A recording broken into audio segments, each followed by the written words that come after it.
YouTube, c'est Petite Akemi. Honnêtement, je déteste cette intro, vraiment c'est un scandale.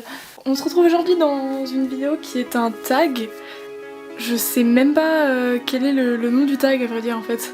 Je sais juste qu'il a été fait par Apocryphe et Astroblème et en fait je le trouve juste génial. Allez checker leur Instagram, je trouve que ce qu'elles font c'est ouf. Juste un petit warning avant de commencer, je pense honnêtement cette vidéo va être super longue. En vrai c'est vraiment pas parce que j'ai envie de dépasser les 10 minutes et mettre de la monétisation dessus, hein. Vraiment pas.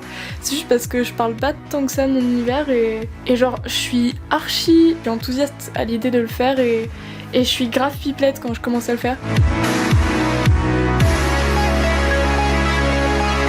Alors, je dirais 2014, mais en vrai, j'ai une manière assez étrange d'écrire, genre dans le sens où j'ai plutôt énormément de fichiers Word avec juste plein d'idées, genre des tirets avec plein d'idées et des tonnes de notes dans mes téléphones qui retranscrivent un peu comment je vois ce qui se passe dans chaque chapitre, un peu quelle problématique je veux aborder avec chaque personnage et enfin j'ai des tableaux avec des faits et des dates et des trucs comme ça. Mon univers, genre, je l'ai commencé en 2014 avec tous ces petits trucs, toutes ces petites notes, mais en vérité du coup je dirais 2019 pour l'écrire vraiment sous format roman.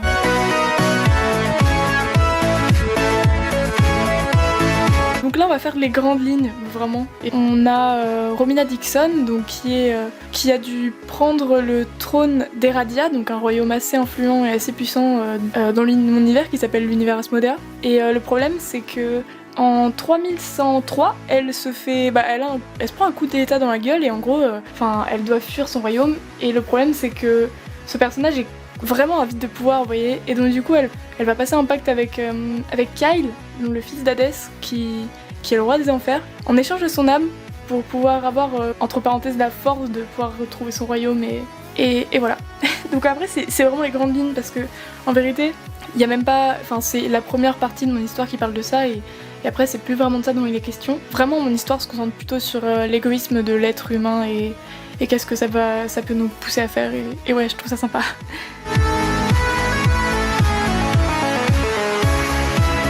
Alors le problème là tout de suite c'est que mes personnages j'en ai énormément parce que je suis une grande admiratrice de la thèse comme quoi plus il y a de personnages dans ton univers plus il va être construit, plus il va tenir debout. Et je sais pas, je trouve que plus il y a de personnages plus il y a de l'or, genre je veux dire dans l'histoire française vous allez pas juste parler des personnages au temps présent, il y a des personnages qui ont fait que il y a forcément des gens qui ont fait en sorte que la société elle soit comme ça aujourd'hui et même si je les ferai jamais en poupée et même si certains sont juste nommés et ils ont un vrai background mais on n'en saura jamais rien. Par exemple Kazuto, il a vraiment une vraie histoire assez pas complexe mais assez longue, vous voyez, et il va juste être nommé dans mon histoire alors que pourtant j'ai travaillé tout le personnage autour et d'où il vient et tout, et pourtant mes personnages ils vont jamais le voir en fait à vrai dire. Ça serait hyper long de tous les nommer mais je vous invite tout simplement pour les personnages que je vais faire en poupée, du coup les 25 que je pense c'est plus important, je vous invite à aller sur mon Instagram parce qu'en vrai il y a déjà plein d'infos et puis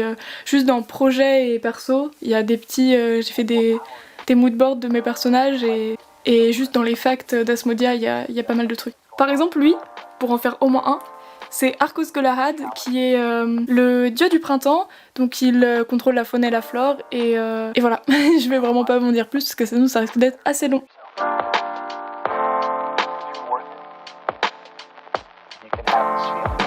De plein de choses en vrai dire parce que chacun de mes personnages a des inspirations qui lui est propre, que ce soit pour les prénoms ou même juste pour l'histoire. Pour l'univers en lui-même, je dirais des événements qui sont réellement passés, vous voyez, genre je peux m'inspirer de pays ou même d'événements et de conflits qui ont... Parce que oui évidemment, je crois qu'il y a une histoire et un conflit évidemment. Mais bref, souvent c'est des idéologies ou des principes, vous voyez. Sinon je prends juste un principe ou un mythe et une légende et je le retravaille à ma façon, comme les vampires, les lycans ou même les sirènes, vous voyez. Donc j'ai énormément d'inspiration et j'ai pas vraiment répondu à la question, mais c'est que comme mes personnages, ce serait très long.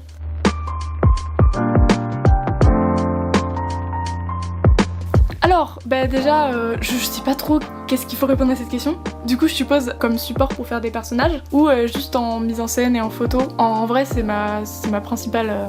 c'est comme ça que je retranscris mon univers principalement. Et sinon j'ai aussi ma série où il y a que 2 épisodes mais elle est un peu brouillon du coup sur YouTube aussi avec des MV mais principalement mise en scène, photo ou story, ce genre de choses.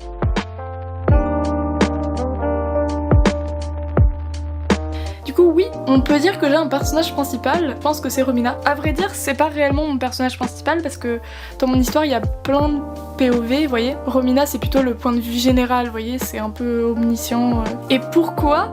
C'est le moment où ça va être très long parce qu'en fait là on rentre vraiment dans mon histoire et je vais essayer de vous faire ça clairement. À la timeline 1, et là vous allez me dire quoi? Qu'est-ce que tu me parles de timeline? Tu parlais de Romina il y a 2 secondes, oui calmez-vous, je vais y venir. En gros à la timeline 1 il y avait Kazuto, donc le personnage dont je disais avant que aucune de mes poupées verrait, mais enfin si là en vrai il en a vu, mais à partir de 3103, donc l'année 0 de mon histoire, donc là où tout commence, on le verra jamais en fait. Donc à la timeline 1 il y a Kazuto qui est en gros qui tombe amoureux de Romina, et le problème c'est que en 3113 il y a une espèce d'apocalypse qui arrive, et donc du coup bah comme c'est le dieu du temps, et ben il va dire ouais donc je vais retourner dans le passé pour essayer d'empêcher ça. Logique. Du coup ce qui fait que on a notre timeline 1 là qui est là, on a Kazuto qui est en 3116 qui est ici dans la timeline 1 et il veut retourner dans le passé, donc en 3103 imagine. Le problème c'est que les événements passés, ils sont passés, tu peux rien y faire. En retournant dans le passé, t'es obligé de créer une deuxième timeline. Kazuto il va retourner en 3103 mais il a créé une timeline, la timeline 2 en fait. Le problème c'est que en 3116 de la timeline 2, il va y avoir exactement le même problème et Kazuto va être aussi obligé de retourner dans le passé, il va créer une timeline 3 et du coup ça va continuer comme ça jusqu'à la timeline 26 où Romina va mourir et il va retourner une dernière fois dans le temps puisqu'il va créer la timeline 27. Sauf que le problème c'est qu'en 3100 il meurt. Kazuto il meurt au début de cette timeline 27 et c'est la timeline 27 où on suit les aventures de Romina et tout ça. Kazuto il a remonté le temps plus ou moins pour sauver le monde, oui certes, et pour sauver Romina à chaque fois.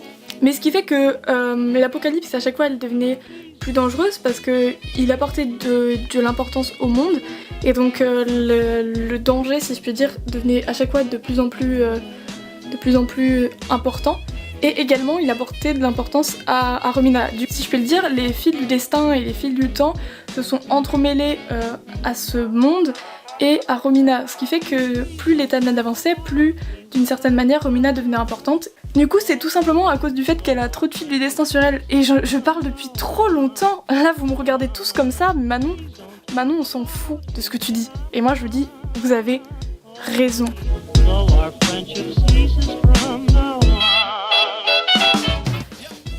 Oui et non, encore une fois.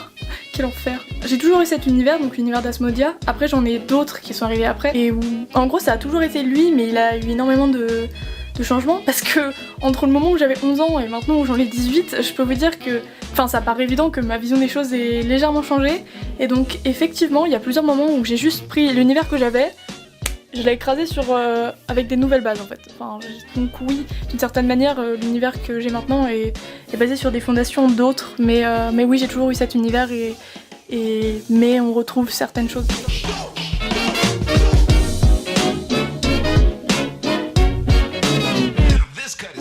Dernière question, et là je suis contente parce qu'en vrai c'est trop marrant. Du coup mon premier personnage c'est Capernaum, qui est un personnage que j'ai dessiné la première fois en 2012 quand j'étais en primaire. C'est un enfer, hein. Vraiment je vous jure, c'est un enfer. Si j'étais vous j'aurais mal aux yeux, enfin préparez-vous je veux dire. Bref c'est pas très beau, à l'époque elle s'appelait juste Cachou, parce que j'avais un doudou qui s'appelait Cadouchou et du coup je l'avais appelé comme ça.